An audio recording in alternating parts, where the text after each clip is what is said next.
ingin memperlihatkan kepada Anda lokasi tempat korban ditemukan dan disekap selama 3 hari. Saya saat ini sedang berada di perkebunan di Lampung Utara. Yang Anda lihat di belakang saya ini adalah gubuknya, saudara, tapi dalam kondisi sudah tidak utuh karena dibakar oleh warga karena marah, dan kemudian dilakukanlah pembakaran ini. Saya ajak Anda untuk melihat lebih jauh, saudara.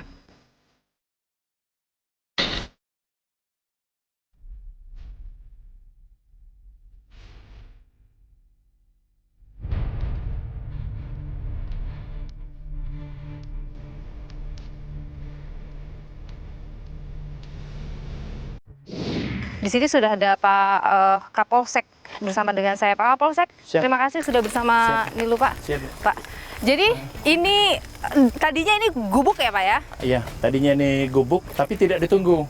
Datang Oke. siang kerja, kalau malam ditinggal. Dipakai untuk pekerja? Siap. Pekerja untuk apa ini, Pak? Itu memelihara kebun ini. Oke. iya. Saya mau lihat nih, pertama kali ditemukan itu di mana sih, Pak, si anak itu? Ya. Oh, ini ada kamar-kamar Ini ada tadinya ya, Pak ya? Nah, di Oke. kamar-kamar. Jadi ditemukan korban waktu itu terbaring di kamar yang paling depan ini. Oke, di sini. Iya. Ini bekas apa ini? Kasur. Oh, ini kasurnya. Di sini dia ditemukan. Iya, iya. Waktu itu saat ditemukan itu kondisinya dia sadar atau setengah sadar atau gimana? Korban tersebut dalam keadaan setengah sadar. Jadi dia sudah nggak ada daya apa-apa. Oke. Karena sudah 3 hari disekap, mungkin nggak dikasih makan. Dia pun keluar dari kamar ini, diangkat. Oke. Dia tidak bisa berdiri lagi. Oke. Sampai ketahuan waktu itu bahwa di sini nih lokasinya, kan ini sempat hilang 3 hari, terus kemudian ketahuan ada di sini tuh gimana itu, Pak? Ada laporan ke polisi atau Iya. gimana? Jadi tadinya dari Polsek Bukit Kemuning nggak ada laporan, Bu. Tidak ada laporan. Hari Jumat sore itu ada warga menyampaikan, Pak, ada warga hilang, seorang perempuan. Informasinya disekap di gubuk. Oke, di gubuk ini? Di gubuk ini. Jadi bersama anggota Polri, Babinsa mendampingi dengan warga menuju ke gubuk ini. Dan di sini ditemukan, sudah malam hari itu, dalam keadaan hujan. Ditemulah istilahnya, kan menyatakan orang tuanya, ini benar anak saya. Tadinya kan mereka ada minum-minuman keras. Memang waktu pertama kali di sini ini ada minuman keras ditemukan, Pak? Ada, Bu. Ada. Di sini ada meja tadinya. Di sini ada meja, ada minuman keras. Banyak waktu itu, Pak? Sekitar 1 botol. 1 botol minuman keras. Masih ada isinya ya, Pak ya? Masih ada isinya. Masih Oke. separuh isinya. Ini kemudian dibakar seperti ini nih. Kemarahan warga, apa yang terjadi waktu itu? Berkemungkinan besar, mungkin yang punya gubuk juga mungkin tidak senang gubuknya dipergunakan seperti ini. Jadi kita juga dapat info dari warga juga, Pak, udah tahu informasi di atas gubuk yang kemarin TKP tempat pecabul itu udah dibakar orang. Oh, jadi ini lengkap nih, sepertinya ini kamar tidur ya. Ini juga kamar tidur. Iya, ada semua lengkap. Kalau kita lihat, oh, ini kamar mandi nampaknya. Jadi ini udah lengkap di sini sebenarnya. Ini dapurnya ya. Nah, saudara, tempat ini memang jauh dari permukiman warga, tapi dekat dengan jalan raya. Tadi saya untuk ke sini harus berjalan kaki, tapi kalau dari sini saya bisa mendengar suara kendaraan yang lewat. Tepat di bawah sana, saudara. Di tepat di bawah sana itu adalah jalan raya. Tadi lumayan kalau saya jalan dari tempat saya memarkir kendaraan di pinggir jalan raya menuju ke sini mungkin sekitar 500 meter untuk mencapai di sini. Jadi kalau misalnya ada suara apapun dari dalam sini itu tidak akan terdengar oleh orang yang melintas karena di sini rata-rata kendaraan yang melintas itu kendaraan yang melaju dengan kecepatan yang lumayan tinggi. Dan seperti yang Anda lihat, ini memang perkebunan kopi.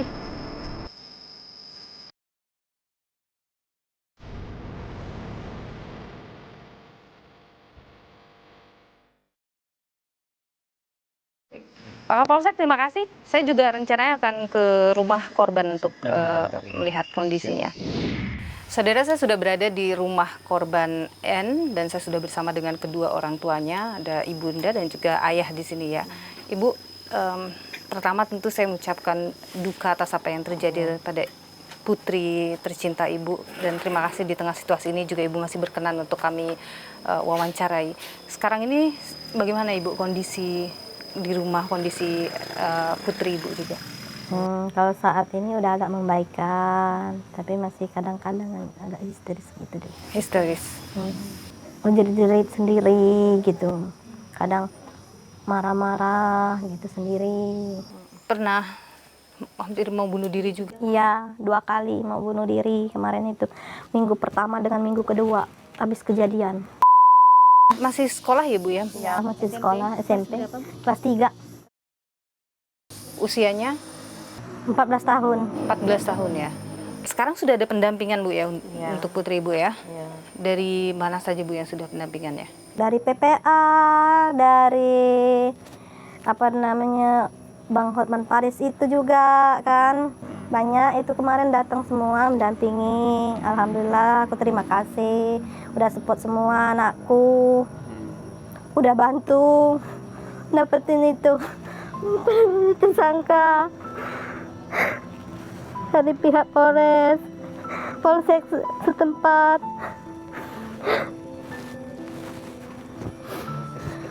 Iya, Polsek Bukit Kemuning, Polsek dari Pulau Panggung udah mau bantu kami.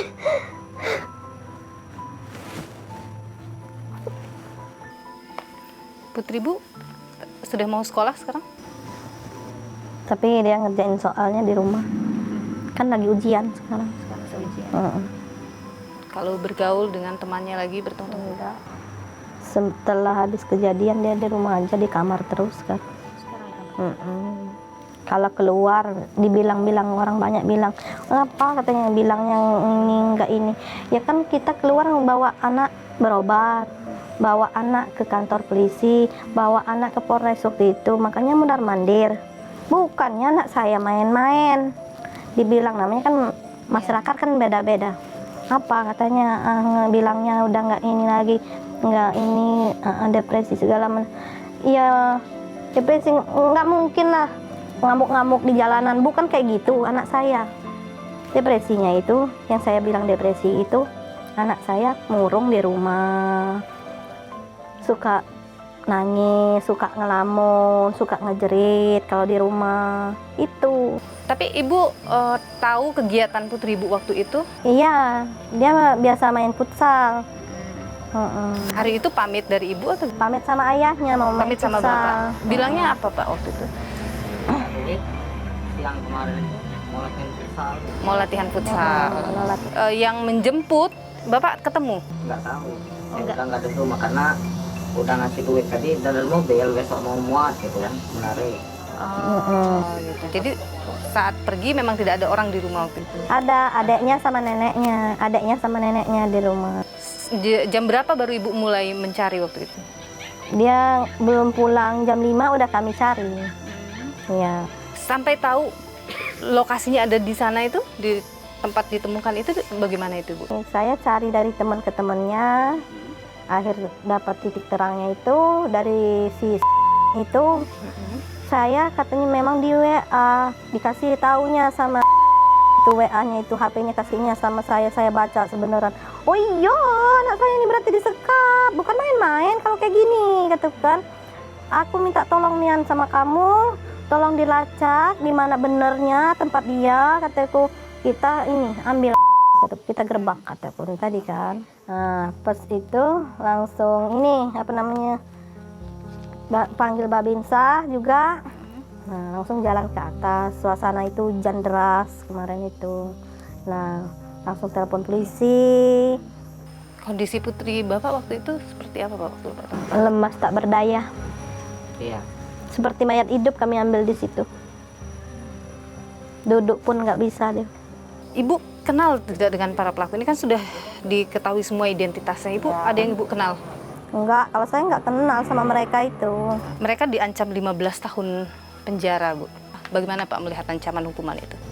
Ya pokoknya kalau saya pihak dari orang tua korban, ya memang kami nggak minta apa-apa gitu. Cuman minta aparat hukum tegakkan keadilan aja gitu kan. hukumlah mereka dengan sepantas-pantas, Dan kalau bisa seberat-beratnya. berat-beratnya gitu kan. Heeh. Nggak, walaupun dia ada yang anak di bawah umur, pokoknya hukumlah dengan ini sewajar-wajarnya gitu kan, dengan kelakuan mereka. Tentu kita berharap mendapat keadilan ya Bu untuk Iya. putri Ibu, termasuk juga pendidikannya, mudah-mudahan masih terus semangat untuk lanjut lagi sekolahnya. Iya. Terima kasih Bu, Bapak. Ya.